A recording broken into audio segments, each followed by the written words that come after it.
Yes, hello everybody, and welcome to Full Course Yellow in Pit Lane's Wednesday night chat session. We got a lot to chat about tonight. We've had the Sandown 500. There goes that song music again. I can't turn that loop off. There we are. It's gone now. I know StreamYard will not let me turn that loop off, no matter how many times I click on that button. It insists on playing again. But anyway, yes, it was a big weekend. I wasn't at Sandown, surprise, surprise. I was down at Phillip Island, so was Doc in that, for that matter, down for the bikes, and they were fantastic. We had a great day down there on the Sunday. Fabulous weather, as you probably saw. One of this year been very lucky down at Phillip Island. I don't think I've had a year where I've had so many times at Phillip Island where the weather has actually been really, really good. I only had sort of the one really bad day, but it was lovely absolutely lovely on Sunday. Great meeting as well. And you'll see tomorrow night on In Pit Lane we have an interview with the winner of the Harvey Wilshire Memorial Trophy, Glenn Allerton from the BMW Superbike rider from New South Wales, and I was really surprised because I mean it was a state round. They were basically down there to get a bit of practice for the upcoming round of the Australian Superbike Championship at the Grand Prix meeting. But the interesting thing was that, I was really impressed that he was very emotional about it. He said, he grew up, like basically watching Wayne Gardner win at this track, and sort of as a kid, I really wanted to race at Phillip Island, and I have, but this is the first time I've won, and he was. He was very, very happy. So that was a great day. So congratulations to all those guys. Just terrific stuff. Anyway, in the background you probably hear the clinking of ice in glasses because it's cocktail hour, of course, in Queensland, and of course, well, it's always cocktail hour in Queensland. But Mark Jones is joining us as well as Pete Johnson. G'day, guys. How are we? Fabulous, fabulous, Brett. Yes, I'm very much enjoying things. There. Well, this is good, and we'll talk about the XL Cup 3 hours in a little bit later too, because we were chatting about it. We get together, and the first thing we start talking about is not the Sandown 500 and not the Formula One, the Singapore Grand Prix, but no, we just start talking about the XL 3 hour and all of some of the people who'll be involved on the weekend. So Mark will be happy. We'll have a chat about that a little later, but the point is, well, where on earth do we start with all of the stuff that's happening? I suppose we should say hello to the regulars. Box is back with us again. Race fans. Also, Paul is with us. Paul Vandenacker is with us again up at Winton for the Super Trucks, and at Sandown on Monday for the ride day. The ride day sort of threw me because I thought I was having flashbacks. I got up and I walked out into the backyard to do something, and suddenly I went, I can. Am I imagining things? I can hear racing engines. But then I realised, hang on, somebody mentioned something about a ride day, and sure enough, there was a ride day where another wheel came off a supercar, which is very, very worrying, and we might have a chat about that. Mad Cow Mark is with us once again. G'day, Mark. How are you? And Mark's also saying hi to Box as well. Some of the regulars here on the show. As you can see, Doc isn't with us this week. He's working very long shifts at the moment. He's got a new job and he's working very long shifts, so he can't sort of be with us. And haven't heard from Dave or Richard, or Stuart. So anyway, let's talk about. We'll start at the Sandown 500. As I said, I was down at Phillip Island, but I got home probably to watch the last sort of 90 minutes or so of it. Missed out on a lot of the interesting thing. Was coming home, I was listening to the radio call on SEN from Aaron Noonan and I think it was Matt Nolte.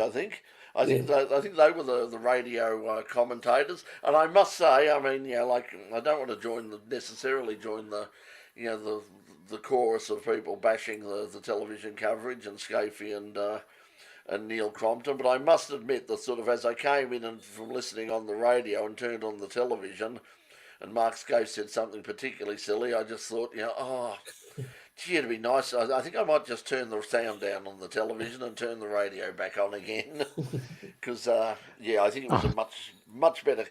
Sorry guys, but it was a. I think it was a much better call, a much better quality of call than that's the old Yeah, what we cricket saw from formula, Phillip. isn't it? Turn yeah, the Yeah, ABC yeah. radio call on and Watch the turn off. cricket on the radio.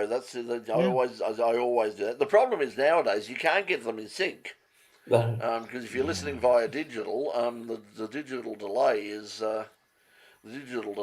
too long. So that's a problem.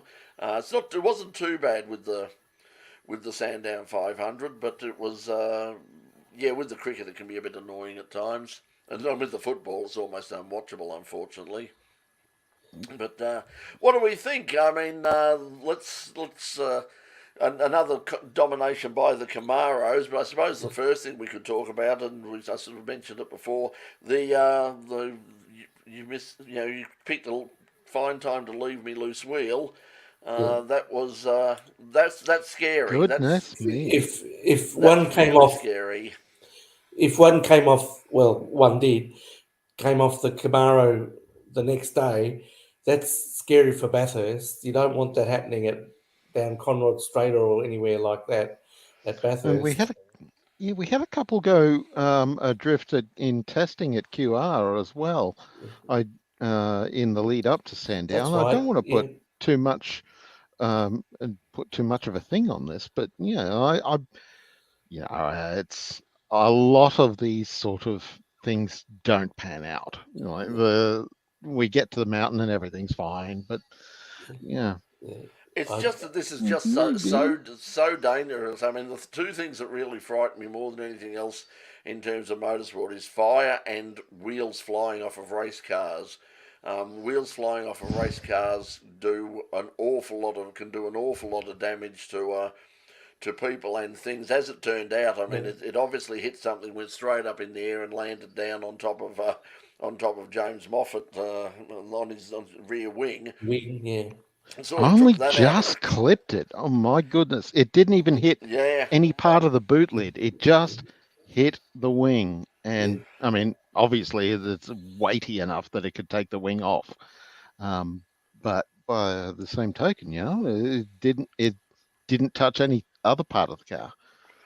the thing was, And it went a mile in the air. I mean, they didn't sort of. It wasn't clearly. It wasn't they didn't follow the wheel. They of course followed the car. Yeah. They followed Garth as he's spinning around. But our mate Roy from Online Invent, he was there and he saw it. And he said that wheel went up an absolute mile in the air and really could have come down anywhere and hit anything. So Well, that's the real well, fright. a wheel came off a Formula One car in Melbourne and Yeah, hit unfortunately, somebody. I mean, yeah, I mean, Henry Surtees lost his life with a Yeah. wheel, and that was behind. He was racing at the time. He was in another car, but Yeah. that's you don't want to see. That's why they've got wheel tethers on Formula One and Indy cars and all the rest of it. But as far as I know, there's no wheel tethers Oh, in with supercars, and no. oh yeah, as you no, say, going into the chase Yeah. You don't at want that yeah. happening. Bathurst. Well, I You guess wouldn't want that happening.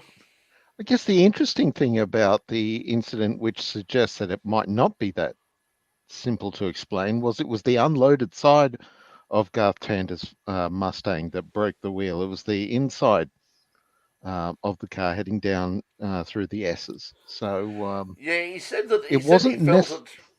he felt it Yeah. go earlier, and then Yeah. he'd Yeah. radioed to the team and said, the back's wandering around. There's something a bit strange. Yeah. But they said that they saw nothing on their sensors. They saw nothing in terms of telemetry that said that there was a problem. So he just was sort of kept driving on, and then suddenly, the bang, the wheel goes. He goes one way, the wheel goes another. But yeah, that was the thing. I mean, it wasn't. It was the lighter side, and probably that helped save some of the damage, because if it had been on the other side, it might have dug in and could have flipped him around pretty badly. Could have rolled. But that, as I said, if you imagine that at the chase, if it was like on the loaded wheel, and you suddenly go through there at close to 300 or just over 300 k's an hour, and suddenly the wheel just decides to depart. The bloody thing could end up in the middle of the town in Bathurst. Oh, in the ridges. Well, that's the other thing. I mean, there is some safety there. They have sort of, in terms of the design of the ridges, there is actually a bit of safety built in there in terms of the viewing platforms and Oh, the rooms and all that. But it's still going to do a hell of a lot of damage if it comes yes. off and just the wheel comes off at 300 k. It's going to go a long, long way, and it's going to hit something and it's going to damage it. And if it hits a person. As Paul was saying, the girl at Winton years ago, at 1987, was also hit. I mean, these things are. We've had some situations in both IndyCar and NASCAR where people have been hit by flying wheels. It's not good. A wheel cleared the fence at the Indianapolis 500 this year, landed Yeah. in the car park, and and landed in some woman's bonnet of her SUV. So maybe she was just collecting merchandise for the sale afterwards. But Yeah, well, if the driver had have signed that bonnet, I mean, I imagine she could have got a bit of money. Well, I imagine she got a bit of money for it anyway. I imagine IndyCar well, yes, was pretty keen to sort of just pave over that. But the funny thing is, I haven't heard anything from Motorsport Australia. I mean, perhaps I've missed it. But I've certainly heard nothing from Motorsport Australia or Supercars saying, "Hey, we really need to take a close look at this and make sure that this can't happen at Bathurst," because the fact that it happened the next day, and I believe it happened. The original report was that it happened at turn 2, but apparently it came off at around turn 4 at Sandown and sort of flew over the fence and dropped into the dam at the back of the Lex Davison Galaxy Memorial dam at the back of the circuit there. So that's where it was fished out of in the end. And obviously in that situation, they're not go. That's one of the slowest parts of the circuit. It's strange. And they virtually, closed ranks because they wouldn't say which team it was. They wouldn't say anything. There was very, very scant. There was certainly nothing from. There was nothing official I saw came out of Supercars or Motorsport Australia. I believe I'm led to believe that it was the Erebus Camaro, I think it was the Brody Kostecki car. But it was certainly a Camaro. It wasn't a Mustang again. So the fact, as you say, Pete, that it's happened with both cars, and Mark, as you were saying, it also happened. If it happened in testing up in Queensland as well, and I think it's happened a couple of other places as well. They really need to get onto that pretty quickly. Yeah.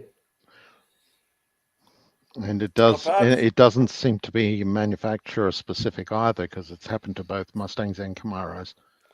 Well, I think it's one of the sort of common standard component common parts, of course, the common components. So I know that Derek Van Zelm, who was a well-known sort of both racing driver and constructor of fabricator and engineer, has put online that he felt that the threads and everything it was too fine a thread, and he said they could be prone to without having a look at it, he said, his thought was that perhaps could be a problem. That perhaps they might have gone to make them a bit light or something, or for whatever reason, whatever they've done to the thread, it might be not quite up to standard.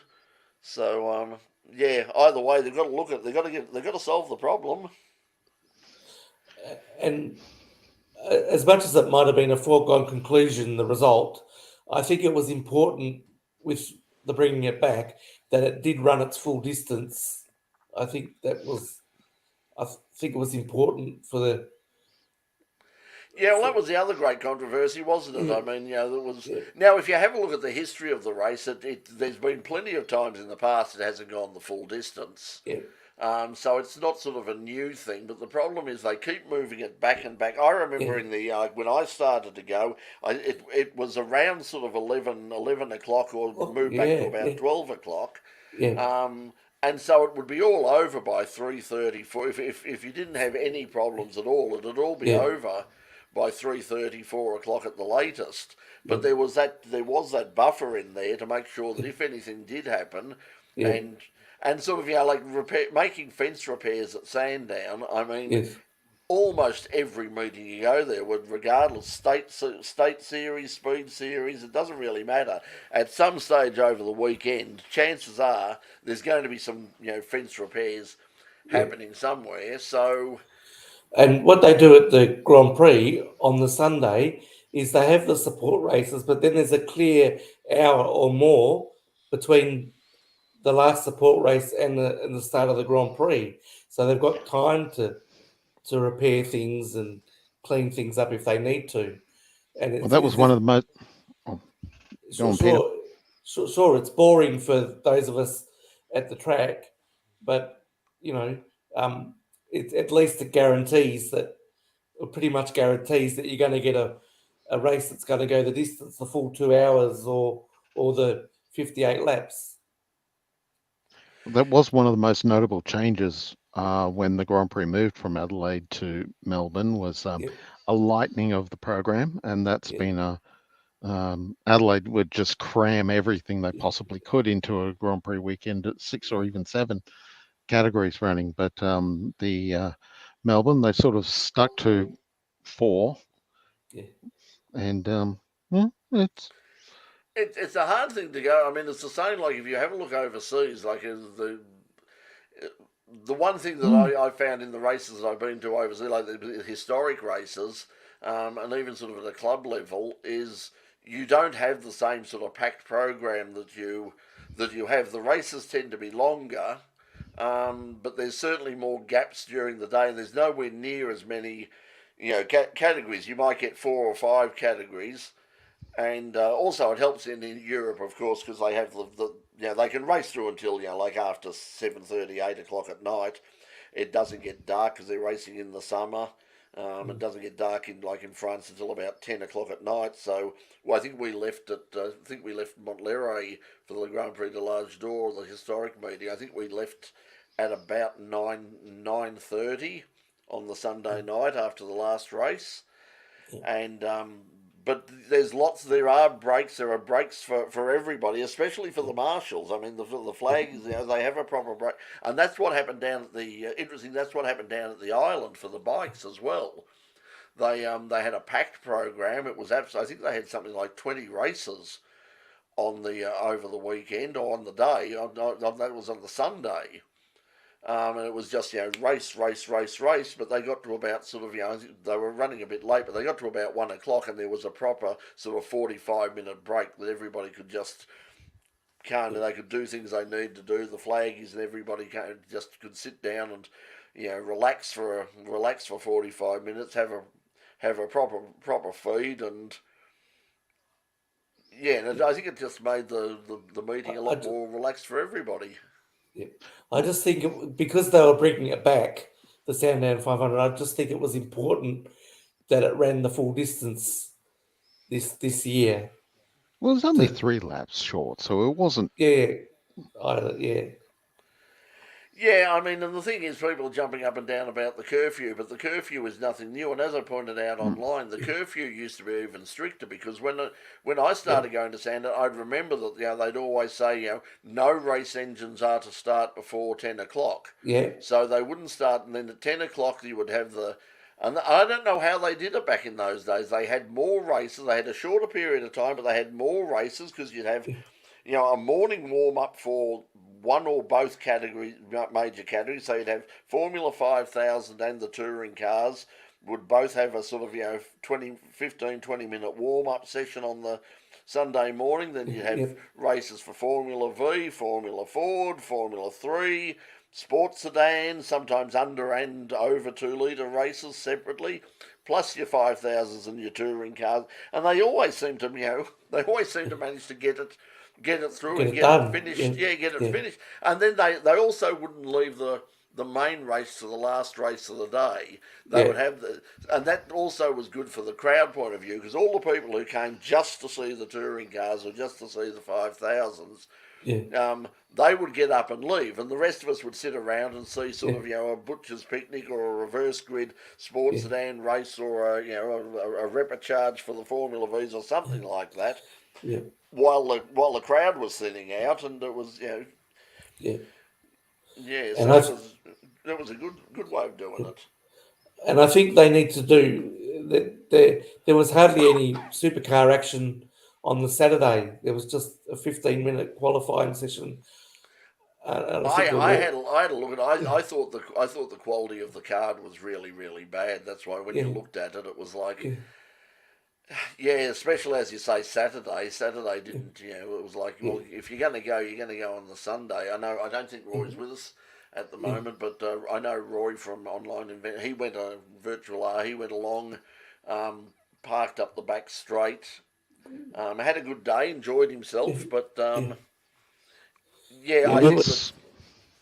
that's why they invented that little short race on the Saturday afternoon, the qualifying race. I used to like it when they had the co-drivers race. That was really interesting, because you would get an idea of who were the good co-drivers, and I thought that was really entertaining. I mean, you'd get a co-drivers race, and then you get the main guys would come in later, so you get two really good sprint races on the Saturday, and there were always dramas, especially in the co-drivers race, which also added to the whole thing. But this year it was didn't strike me as bad, especially with the sort of money they were asking for. I think Roy ended up paying just to park his own car along the back straight. I think it ended up costing him some around $150, $160 or something. Because we were going to go, me and my brother-in-law and my niece, we were going to go on the Saturday, and we looked at the program. We thought, because she would be only there for the supercars, so she would get bored, and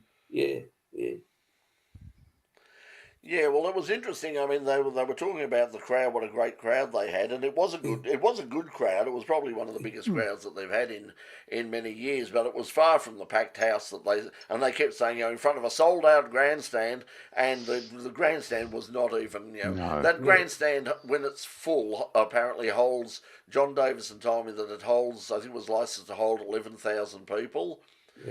That was no more than 40%.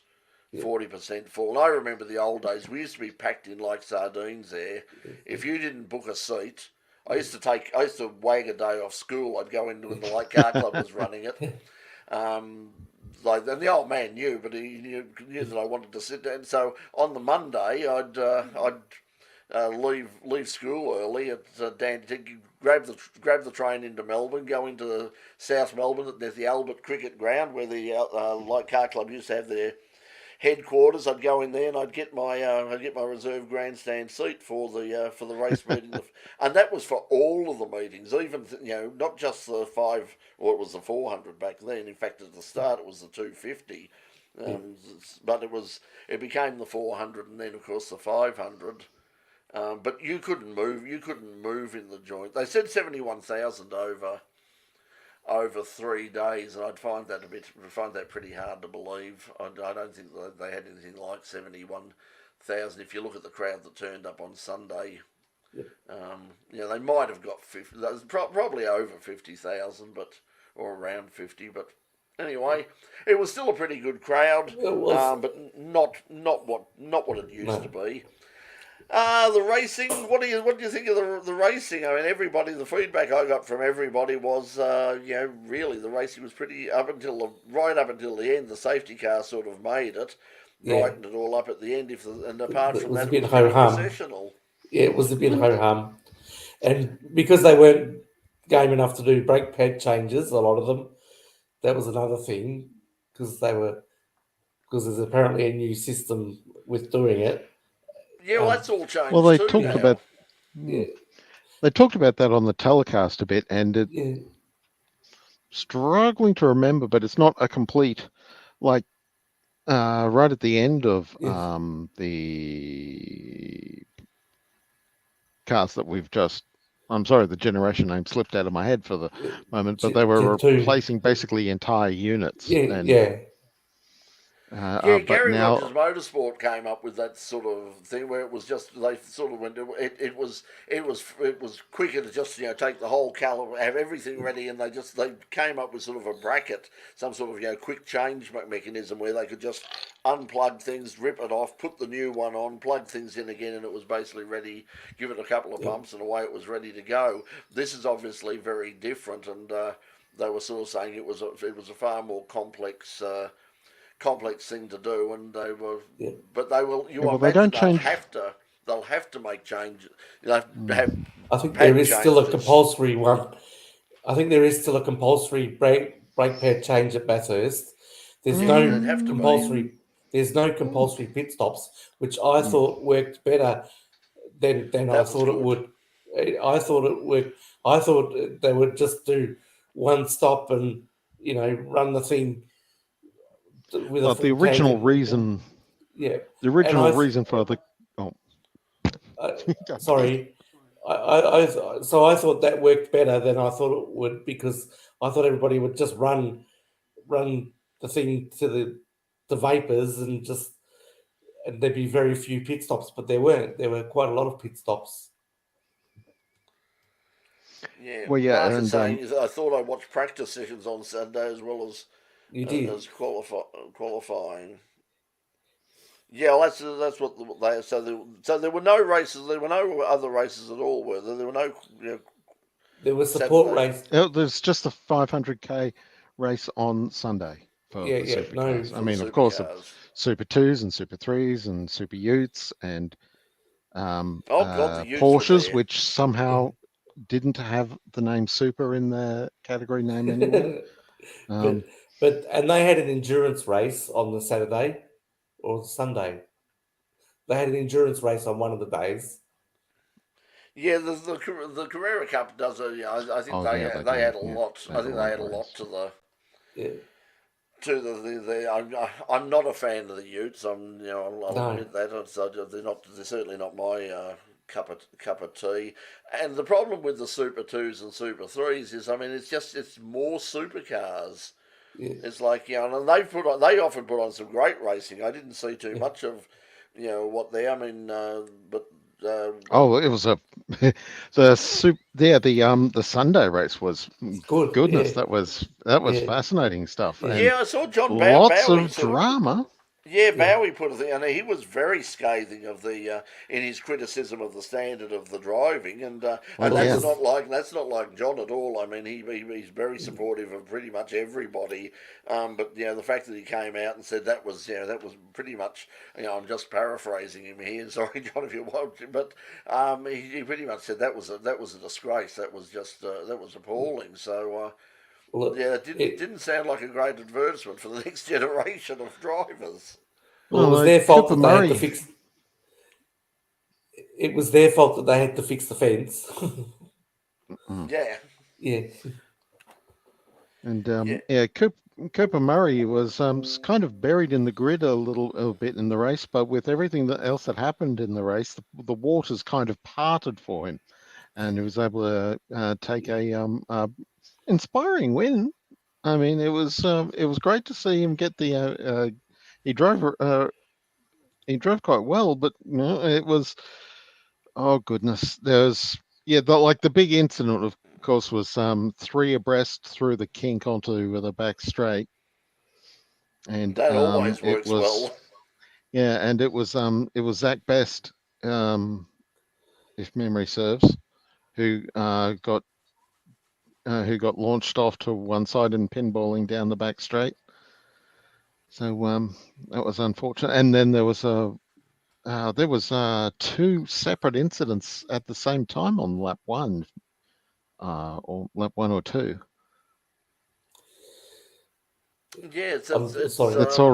Yeah, that's all and the. Zach and Zach, those because a lot of those guys are quite talented. It's interesting if you have a look at Mm, the main race and the co-drivers, the difference just how well sort of those more experienced drivers sort of went in the early stages of the race when the co-drivers actually started the race. When you had a look at the front of the field, it was like it was like jumping back in the time machine. It was like Whincup ahead of well, Tander didn't last long. You had Whincup and Tander and Oh, Lowndes. Kevin Estray was fantastic He in did the and he had a this. great time too. He was a bit like Elaine Menu. I interviewed Elaine Menu years ago when he came out here to race one of the previous generations, and I said, "How did you enjoy it?" And he said, "Oh, it was so. They are how you say the tractors, like tractors. I think the word Yeah. the word he was looking for probably was agricultural, but he said fun tractors, fast tractors, but tractors.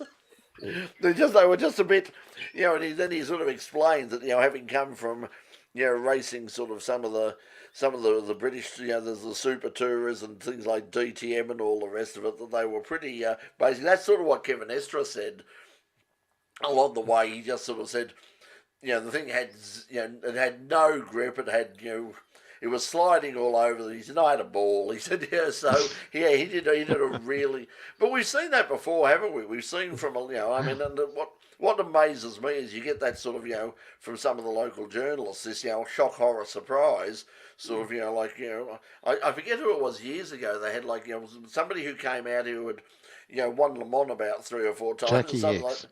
Yeah, I was. But after that, it was more Oh, okay. recent.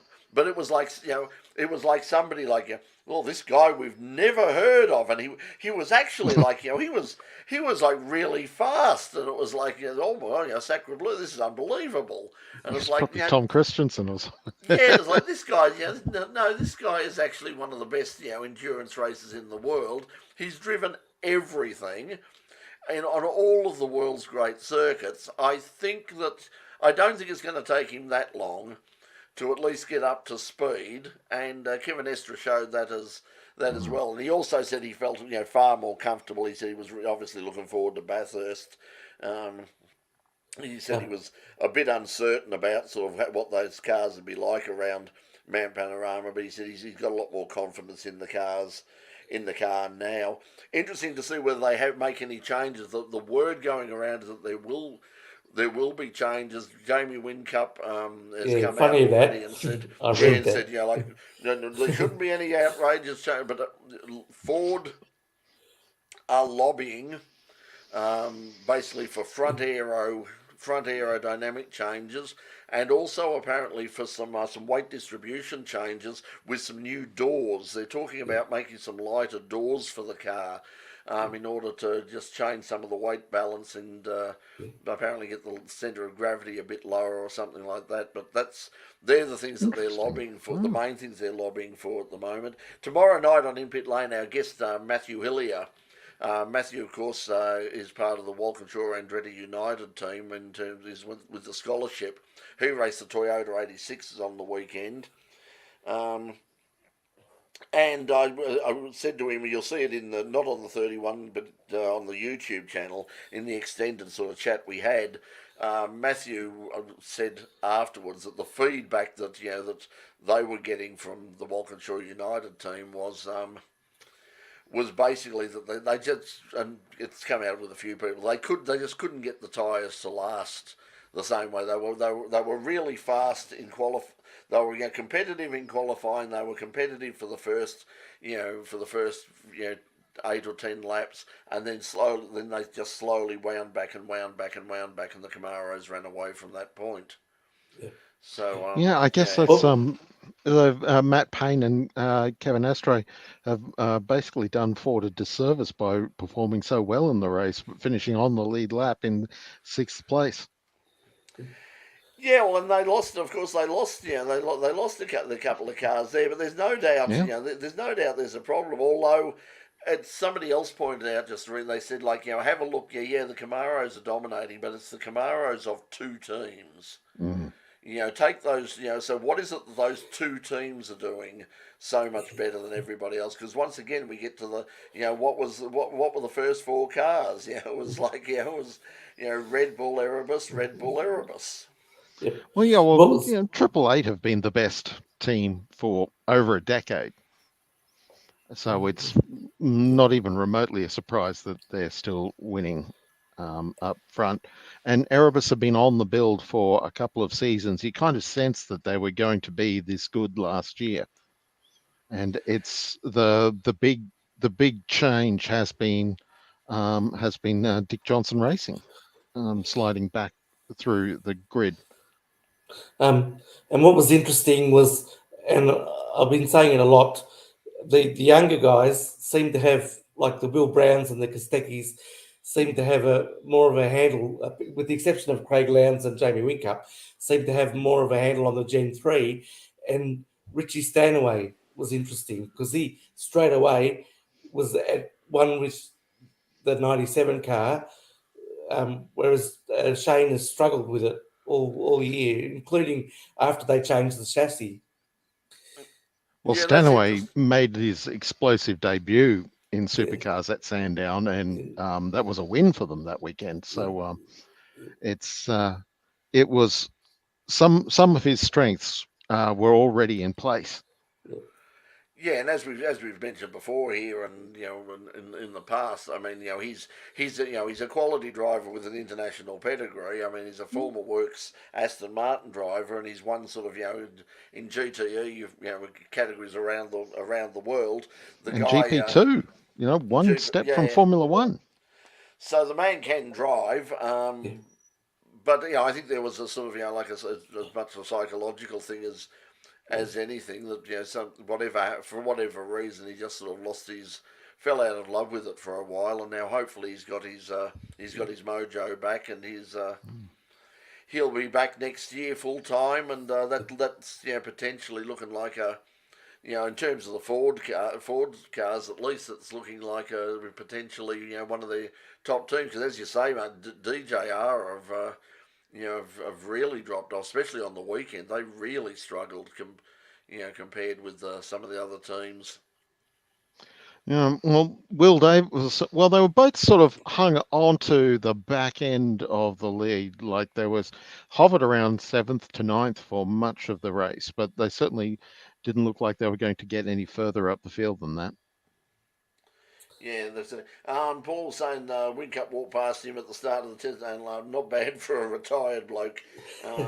Yeah, yeah, I think that's Oh, and the thing is, I mean, it does, sort of, like celebrate or sort of, acknowledge the legacy and add to his prestige as a driver. Because I think the thing is, you don't, I've heard people say, when they talk about the best, touring car driver of all times, and people, of course, say, Brock and Beachy and Moffat and Gagan and all those sorts of people, and somebody says Whincup, some people roll their eyes and go, nah. But if you start having a look at, if you just on statistics alone, yeah.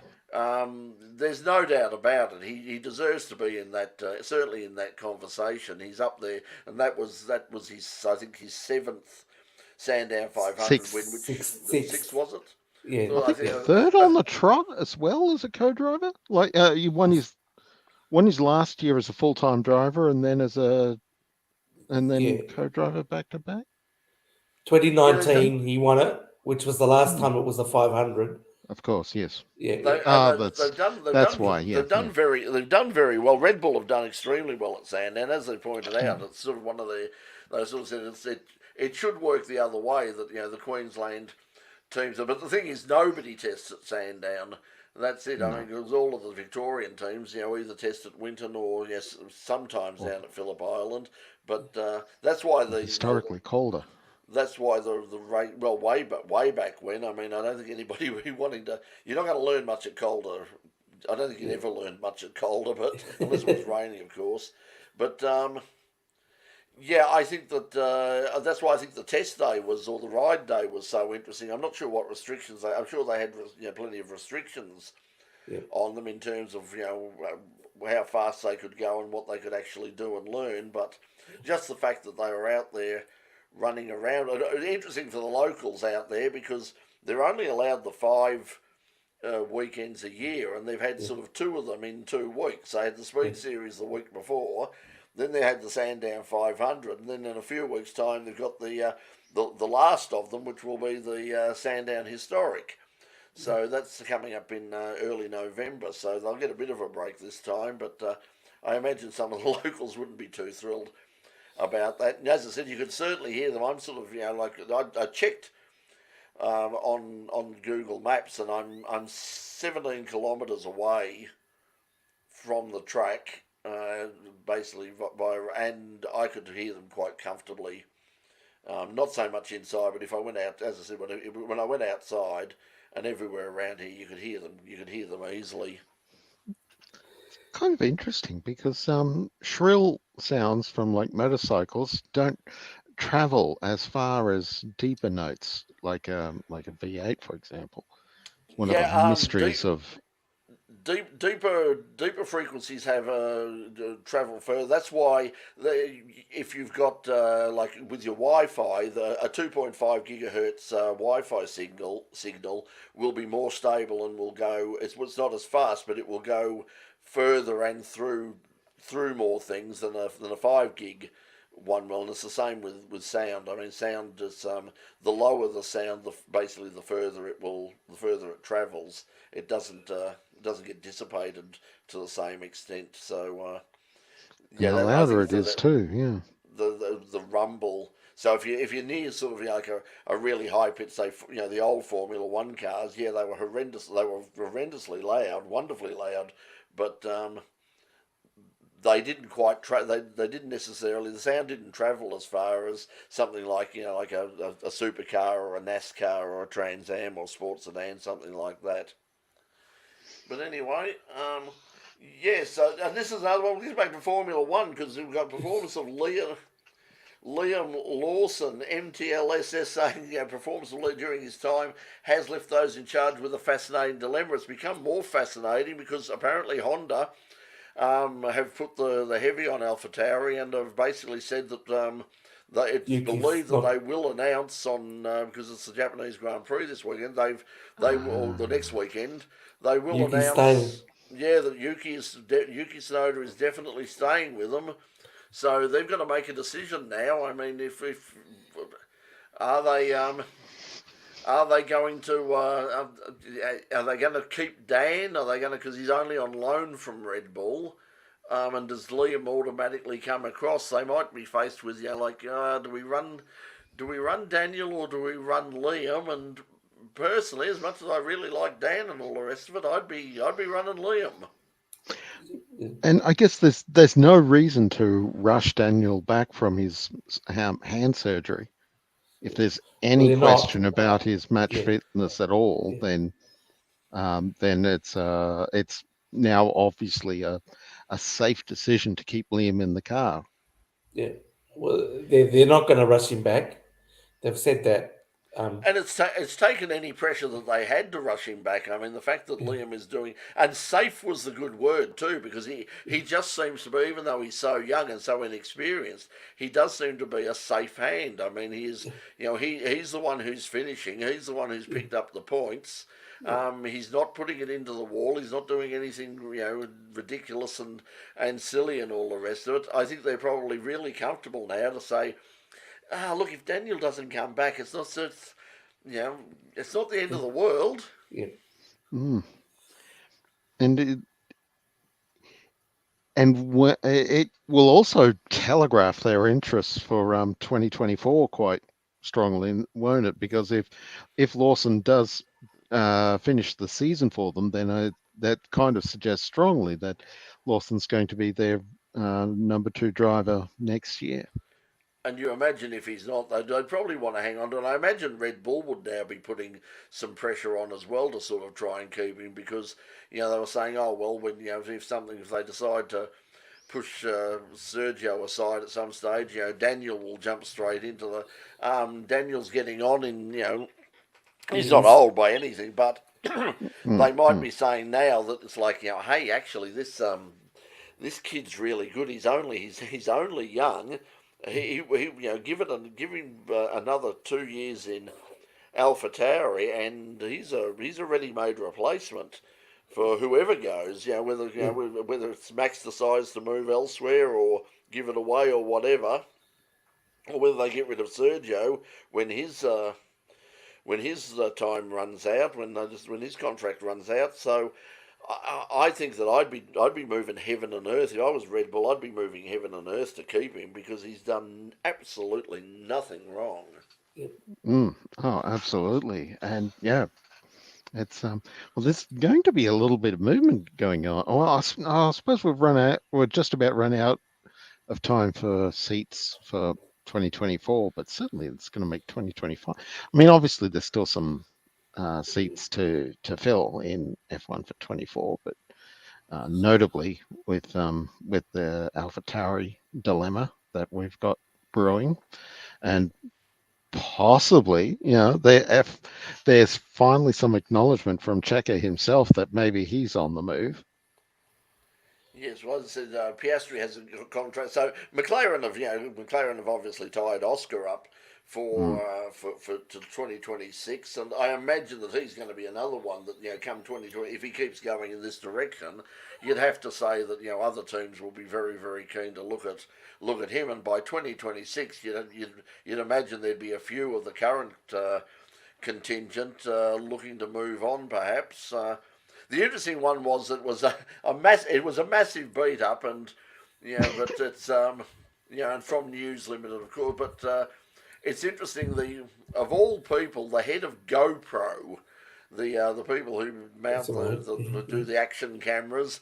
They had the launch of their newest action camera in Sydney, and the guy behind GoPro is well known as a very passionate motorsport supporter, and also as a driver as well. He's also a big fan of sports car racing, and they're a personal sponsor of Dan Ricciardo, and he was just saying, I'm urging Daniel to go to the WEC. I want to see him in an that's for Formula One is move on from there.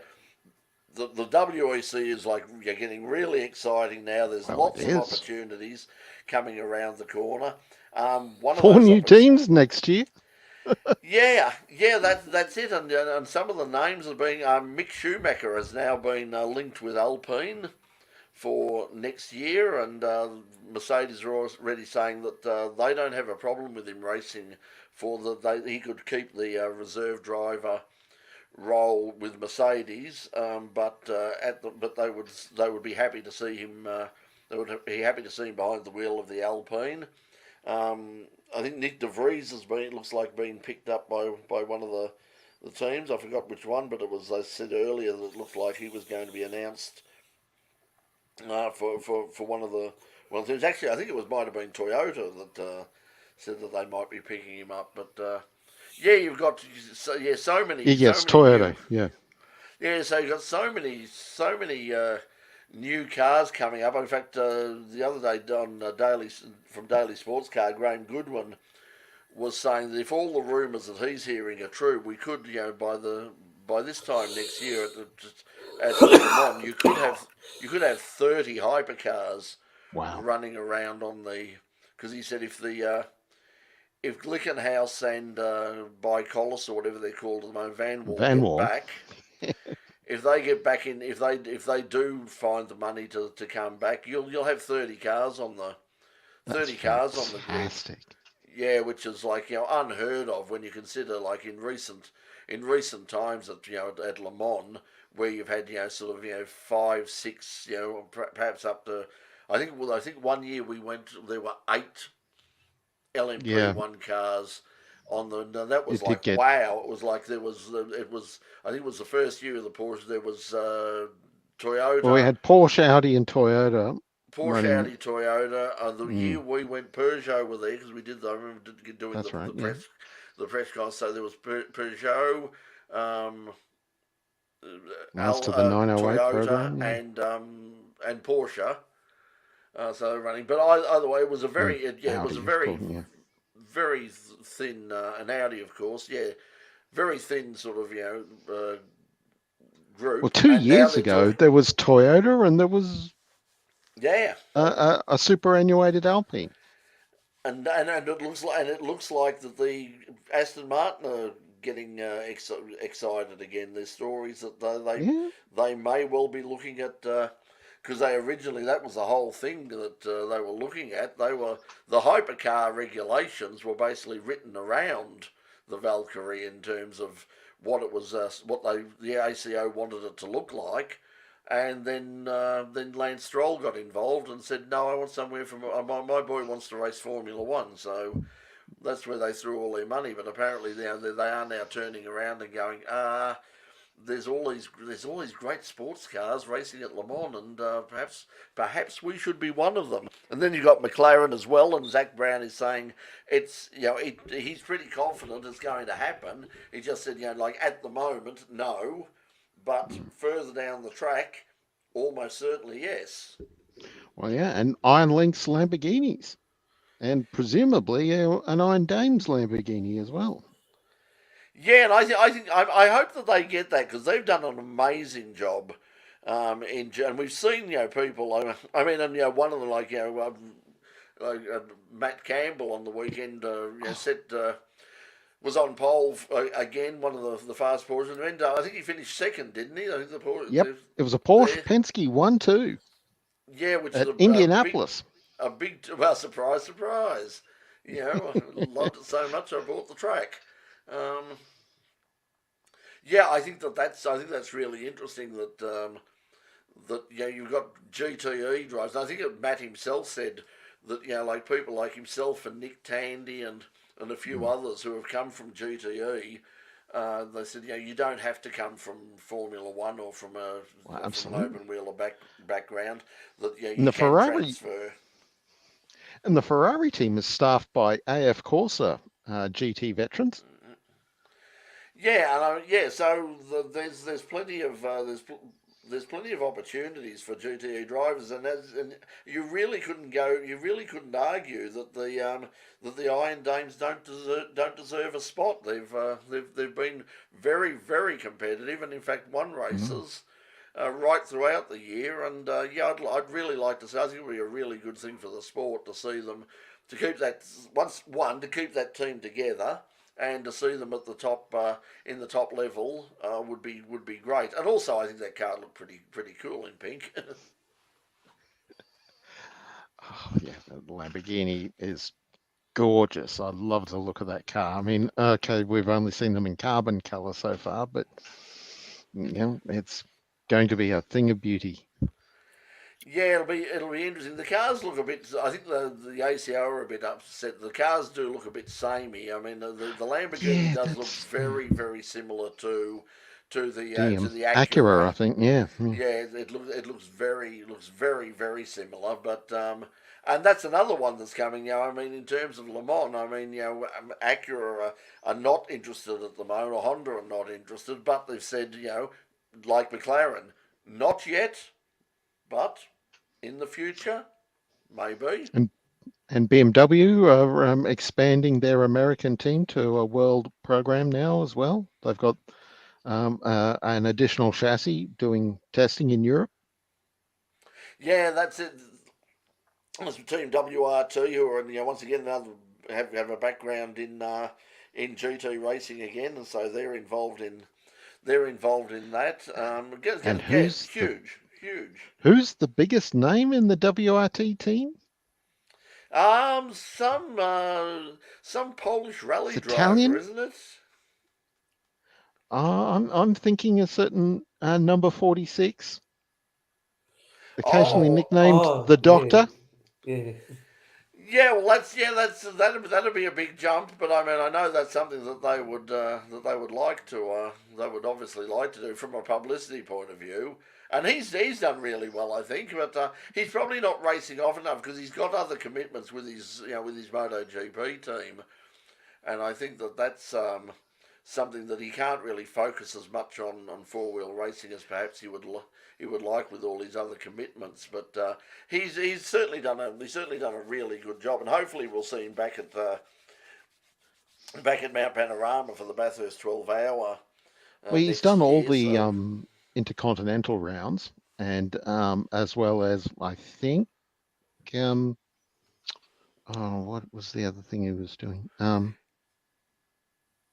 out of my head now. I yeah, think GT Championship Europe, GT World Championship yeah, he did. Europe, yeah. They won a And the round of that. Nürburgring. He's done Yep. some NLS races as well.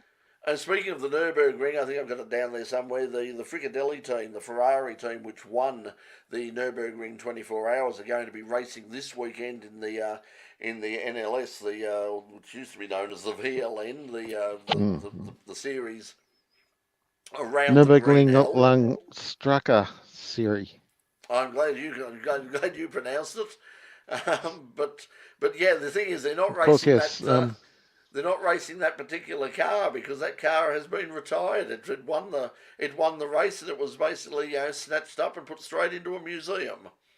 So that's the reason they're doing this weekend is they've built a brand new car and they want to basically give it a test because the car that they were planning to run for the year basically became sort of a collector's item the moment it won the Nürburgring 24 hours, and it's sitting on display somewhere now. Of course, Fricadelli was Sabina Schmitz's team. Yeah, and I mean that was one of the reasons. It was such an emotional victory for so many reasons. There, I mean, she's just absolutely worshipped over there, and everybody. And never had the opportunity to meet her, but everybody who I know who had met her just said she was the loveliest person, and obviously an enormous talent. So it was a very sad loss. So yeah, so her memory is being kept alive in a number of ways, and that's one of them. So good luck to her. Okay, Mark, we'll catch you. We'll catch you next Wednesday as well. So that's basically means Mark's heading off now. Mark is our sort of he's usurped you, Pete, in terms of floor manager. He gives us the wind up. So we will start wrapping things up. Coming up this week. Now let's talk about first of all, Mark, up at your end. You've got the thing down there, the 3-hour XL race. Tell us where is that happening, and tell us some of the people who are involved, because there's some interesting people involved. Well, absolutely there is. Queensland Raceway has been hosting XL endurance races for most of a decade now, and the distances varied a little bit depending on format, because for quite a while, 175 kilometers was seen as the perfect format because they could do that. Getting to 200 was slightly beyond their fuel range. So, and yeah, we've had some absolutely sensational races in recent times. I remember Tim Slade, and like the co-drivers has always been interesting. Tim Slade was second one year. Jalen Rowbotham's won it. And this year we've got the Anton Di Pasquale and Zane Goddard are jumping aboard with the Racing Together team, which is a movement for Indigenous Indigenous people in motorsport. And yeah, that's a nice looking car, that too. Oh yeah, they're beautifully presented. They're a 3-car team now. Well, a 4-car team because there's the 3 XLs and they've got a Toyota 86 now as well. Which has made some appearances in the scholarship series, if memory serves me correctly.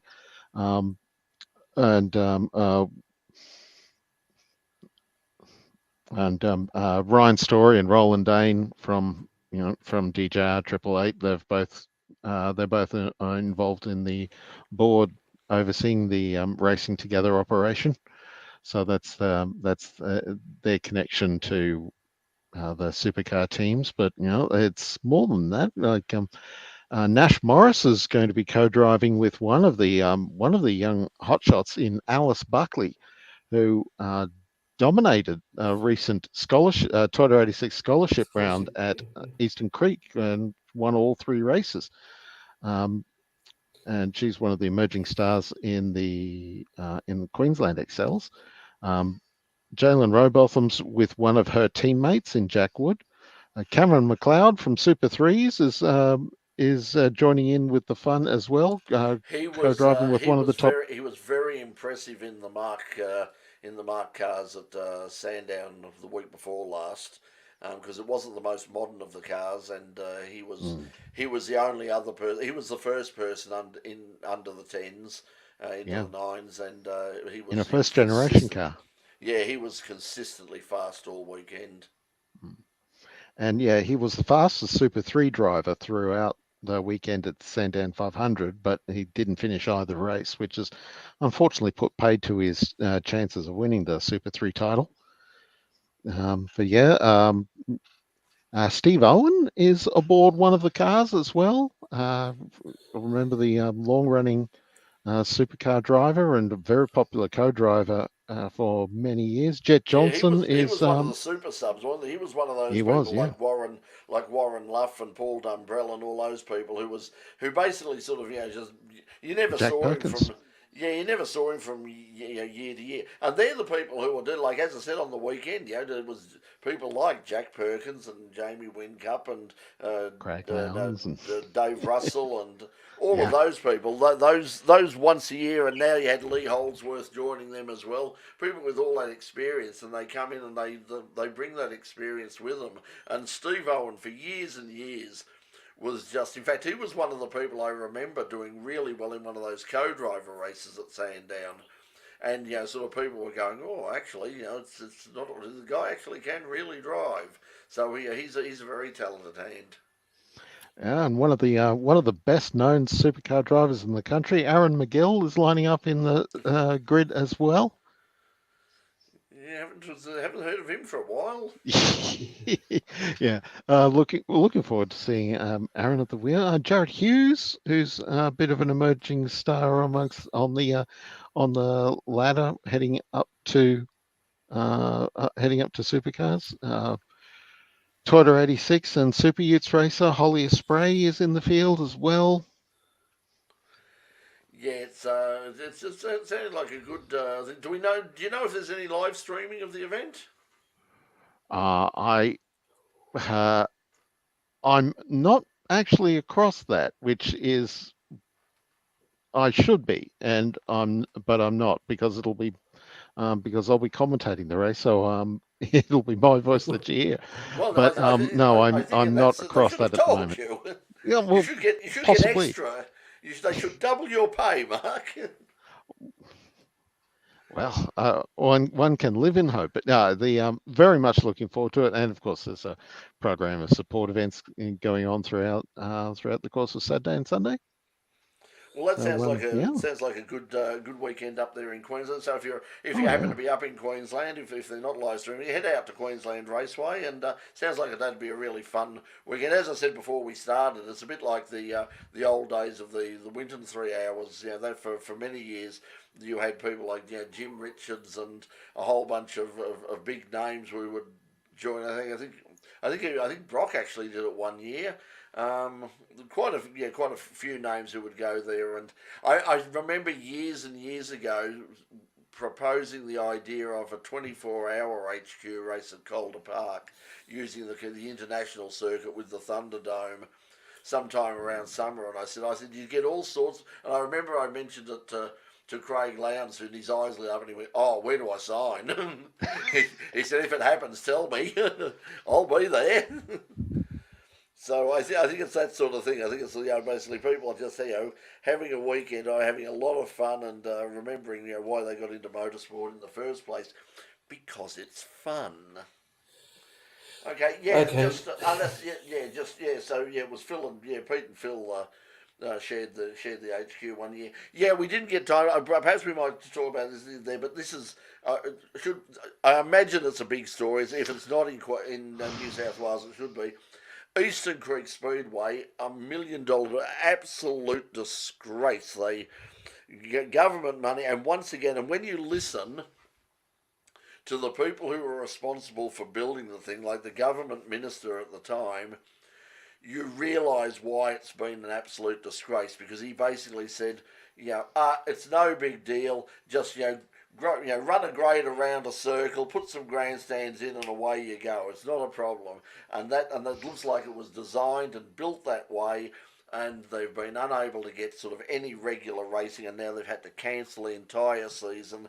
And if the thing is going to run again, they've pretty much got to rebuild it from the ground up. So that's an absolute disgrace, and if it's not a mainstream story in New South Wales, it should be. On a bright note, this Friday night, the first competitive runs down the track at the Bend, the dragway at the Bend in South Australia, and they've been doing some testing today. A couple of bikes have been out on it. Everybody who's run on it says that the thing is absolutely super sticky, incredibly smooth, and they're expecting some really, really fast times. So it's a low key opener. It's a Harley Davidson bike meet there, and they're going to be sort of laying the initial rubber down. But from what I've heard and from what I've seen, the top fuel cars, when they go out there, that place is pretty much a sellout already. They couldn't sell it out. They couldn't get a crowd there for the supercars. They've certainly got a crowd turning up there for the top fuelers, and I think they're asking for something like $140 a night for camping. So yeah. Anyway, so so another Wagga Wagga Speedway. We've all been hanging out for that, and I think on that very positive note, we will say goodbye to everybody. Thanks everybody for joining us. Tomorrow night on In Pit Lane, our special guest is Matthew Hillier, racing this weekend down the National Formula Ford Series at Phillip Island, part of the Victorian State Circuit Racing Championships. Some fields not as, in terms of numbers, not as big as they have been in the past, but there's some quality down there. Speaking of people racing, Tom Randall will be racing the Saab down there in the sports sedan race. So he'll be tuning up for a. Does that mean we might have both Saabs on track together? How long has it been? Oh. Yeah, I'm not sure whether the other one is. Tony Cox drives the other one, and he's done a couple of the a few national events in recent times. Well, this isn't this is just a round of the Victorian State Series, so. Oh, okay. So yeah, he's running. So he's running. I'm not sure. Well, I know one of the reasons. The last time he ran at the start of the year. Tom ran at the start of the year. The reason he ran, and the reason they're running at the State Series, is that they can pick their own tyres. They're not keen on the control tyres in the National Series, and Tom said no, we're not. That's why we're not doing any National Series rounds. We get the opportunity. We can put it on the tyres we want to put it on, that we're comfortable on here, and we can take it out there. So I imagine that because he's running at this, it wouldn't. Well, actually, I think I was going to say I think he would be at Island Magic, but I think Island Magic is actually on the same weekend as Adelaide this. At Adelaide this year, so that'd be a shame. But anyway, he's running down there. Graham Gilliland has also finally put a 20B in his venerable RX-7 sports sedan as well, so he'll be running that. And Rand McClurkin has a Calibra. I forget who used to own it, but it's a Dodge NASCAR powered Calibra, and he's debuting that.